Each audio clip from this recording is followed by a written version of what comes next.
So I'm curious to hear why does the UK have more golden goose properties compared to alligator, which is like more common in our region?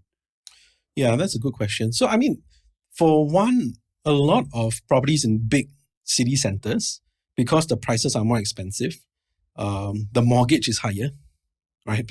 Say if you buy a property in Singapore, there's, I don't know, an average condo is 1.4, 1.5 mil for a tiny condo, right? And then your mortgage at current interest rates will easily be, I would say, 6 to 8K per month. Then the question is, can I rent out that same 1 or 2 bed condo for 6 to 8K? The likelihood is not, right? Because as you know, developers are shrinking the sizes as well. I mean, so part of our research is then being able to look at comparables.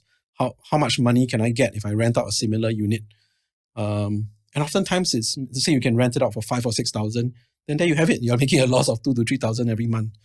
I would say in London even, some people say, hey, Daniel, you invest in London property. I said, I have a property in London, but I don't invest in London properties because London as a market is also pretty similar to Singapore. Some people think buying a new build in Canary Wharf or, sounds cheap now because it's like maybe 600,000 pounds, right, or 800,000 pounds. It's still cheaper than Singapore, right, or a condo here. And it's Canary Wharf, like prime central, business district. And I think that's one of the big fallacies, right, of when you think about property investing. Most people think location, right? But I think that's the biggest lie that the property industry has told people with regards to investing for passive income. Because properties in city centers, even when you think about the UK and you ask, is every property in the UK, a golden goose property? No, definitely not. There are also alligator properties there. And a key sign of that is if you're looking at new built properties, they tend to be way overpriced compared to, say, another property that's just across the street or 100 or 200 meters away. Sometimes even double the price. And it doesn't mean that comparable property is in terrible condition. So then the question is, why should I pay 2 times more for this brand new property when the rent is actually not 2 times more of what I can fetch for the other property there? Right? It comes back down to a very simple financial calculation, right?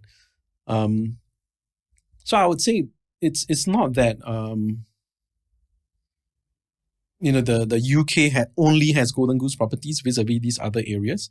But big areas like in Singapore. In Singapore, if you have a HDB, that's fantastic because more than 90% of Singaporeans own a HDB, right? So if you want to rent it out, if it's in a good location, if it's if you want to sell it, there's the big pool of people who want to buy and rent these properties, right? The rental demand is going to be very high. As we've seen in the last few years, even a 4-bed HDB can fetch in excess of 3,000 rent, right? Which probably gives you a much better rental yield compared to a condominium. But in Singapore, how many HDBs can we own, right? We can only own one because the policy design is for ownership, not for investment. It would be great if you can own 10 HDBs here, stay in one and then rent out 9, right? A lot of people will be financially free very quickly. But simply you can't, right? Because it's meant for ownership, not for investment. The numbers are totally different if it's a condo then, right? It's more capital appreciation. Buy, hope the property goes up in value. And actually I get quite angry when some agents or developers say, hey, you better buy now because in the next phase, developer is going to raise the prices and you're going to get capital appreciation. Just because developers raise price doesn't mean that the property has appreciated, right? It just simply means they raise the prices. It's only if there's another buyer willing to buy at those raised prices, then there's capital appreciation. And how long would it take to happen? How many months, how many years of negatively cash flowing and making a loss every month do you have to sustain before you can make any capital appreciation? So cycling back to, say, countries in Malaysia, Vietnam, Thailand, Cambodia, I think the challenge is people look at those properties with Singapore lenses, right? So, I don't know, let's say a condo in Thailand or Cambodia could be 400,000, 500,000, 600,000 Sing. People say, oh, cheap lah, right? Like cost of a HDB or BTO, and can buy one condo there and it might be in a good district in those areas. And I think that's where the big challenge is because a lot of these properties, firstly, the locals there, an average person in Cambodia or Vietnam, right, their salary is 500 USD per year, not per month. All right. So do you think that these people, the average person there, is going to rent this spanking new condo that a Singaporean investor has bought? Obviously not. They can't afford it. Right. So then who will be the target tenants? It will be expats, right, who are living in these areas. And that's where I think it becomes a more risky strategy, because then what happens when, economy goes up and down, right? And we've seen that in COVID as well, where a lot of expats were sent home.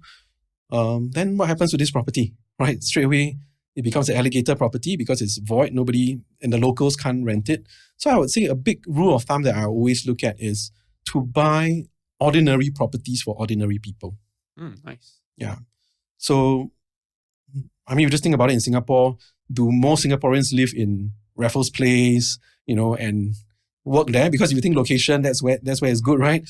Like the central business district.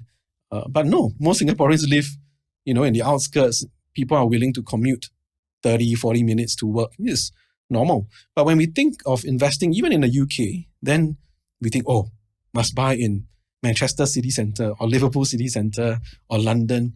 But it's not where the locals live as well. So this is a huge point and I guess a big frustration of mine, because a lot of amateur investors, Singaporeans, nothing better to do on weekend, go to showroom, right? Look at this. And then they get confused with a lot of noise that's out there, whether this project is near to this train station, this developer got this nice stove, they got these facilities. To me, it's all noise. The question people should ask themselves is, does it cash flow? If it doesn't even cash flow, then I won't even look at the property, because it doesn't meet my strategy of buying back time, getting more time freedom, right? So, and the way I look at cash flow is not just based on what the developers say, how much rent they're going to get. Even some of them even come up with gimmicks like rental guarantees over the first 3 or 4 years. The real question to ask is, how much rent can I get after those developer guarantee periods are over, right? And oftentimes it's much reduced compared to what the developers are saying. Because the developers sell you a property which double the price of a property next door, right? There's more than enough profit margin to give you some rental guarantee for the first few years. But the reality is, if I'm a tenant in that area, next door I can get much cheaper rent compared to this new condo. And next door maybe it's not that old as well, right? Or it could be in good condition. Why would they be willing to pay the premium, right? You're going to struggle to let this out. And it's all the more challenging where you have hundreds, thousands of foreign national, overseas, international investors buying units in a condo, or actually not intending to stay there because they are buying for investment, right? Meaning all looking to rent out. What then happens to the supply of those properties in the market? It goes up. It's simple demand and supply. Oversupply, prices will come down. So actually when I share this, people are like, wow, I didn't think of it that way. The agent just told me this one very good, right? Will appreciate how many percent in how many years, and better buy now before the developer raise prices. So I buy. I thought it was quite good.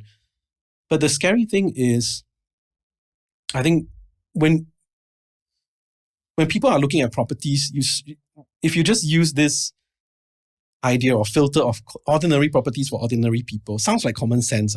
But I always say common sense is not really common, right? And you will realize that you wouldn't buy properties that are new builds in the UK, for example. You wouldn't buy a property like, say, the sale at Marina if you're looking to buy and rent it out, because that's not where the average Singaporean wants to buy, right? A family man with a few kids is not going to move into a small studio or one-bed condo. The locals in the UK are not going to stay in the city centre in a tiny flat, because for the same amount of money, they can have a house with a garden, maybe just 20, 30 minutes train ride away. So I think these are some considerations. I mean, we have a whole filter and a process to look at which countries work, which countries don't. But I think in Singapore, it's just the nature of the market. Some people ask me, Dan, can we have Golden Goose properties in Singapore? Because I really like Singapore. I say, I also really like Singapore, but cannot lie if you have a fully paid. So there's another interesting thing, right? If you have a fully paid up property here, some people say, Daniel, I got Golden Goose in Singapore. I say, oh, really? How come? Tell me about it. They say, oh, I got this condo that I bought many years ago. Now it's fully paid up. And then, I just collect rent every month. I don't need to pay mortgage. So it's a Golden Goose, right? Basically, they're earning, I don't know, 4,000 profit every month, which is the rent. Then I say, okay, how much equity is in that property? They say, oh, wow, now must have risen in value, maybe at least 1 mil plus. Then I say, okay, what is the net yield on your property? How hard, which essentially, I mean, in layman terms is, how hard is your $1 million working to make you that 3K a month? So they say, wow, I don't know how to do the numbers. So 3K times 12 is how much? 36,000. Basically, it's 3.6% net yield, which is not very much. It's about the same as a fixed deposit, right? And some people say, oh, I'm very risk averse. Maybe I put my money in fixed deposit. I like to pay down my loans quickly so that I have no debt. But the reality is that the $1 million is super lazy. It's sitting there only generating 3.6%, where we can be easily, safely and securely generating 6 to 8% for basic strategies like buy to lets. For more advanced strategies like HMOs, maybe 8 to 12%. Right? And some people say, wow, do I want to go through all the learning? I can make 3%, then why would I want to make 6% or 9%? It's only 3% or 6% more. That's where, they have gotten their math wrong. 6% is not 3% more than 3%. It is 100% more. Right? And I think that's where a lot of people struggle because they just think, 3%, then no need. Why should I buy a property in the UK and blah, blah, blah? Why should I get 9% net yield for a HMO? Even though, yes, the power team on the ground is going to manage it for me. And, I don't even need to fly to the UK to do it. Well, the answer is, because if you can make 9% when you're making 3+% in Singapore, that's a 200% more that you're making, right? And imagine if your money is working 200% harder for you, how much less hard do you need to work every week, every day, working overtime just to make your... So it's down to a choice, right? Do you want to learn how to make your assets work very hard for you, or your monies work hard for you? Or do you want to think that you are safe in your comfort zone and you work hard instead for monies, which then when you think about career transitions, or do we have enough for our kids' university education, or do we have enough for retirement? It comes back to that circular argument. And a lot of people say, wow, does it mean that the UK is risky, or what you're doing is risky? Do I need to take a loan? Is it risky? I mean, I would say yes. Everything also got risk. You cross the road also got risk, right? Then how do you mitigate the risk? By crossing the road, you look left and right, make sure got no cars, then you go. Does it mean it's 100% safe? No, right? But you have mitigated the risk. It's the same when it comes to property investing, right? There are inherent risks, but how do we then develop systems, processes, teams on the ground? Maybe I'm a military guy. I always think boots on the ground is important. How do we develop some of these measures to mitigate the risk so that you have the highest chance of success?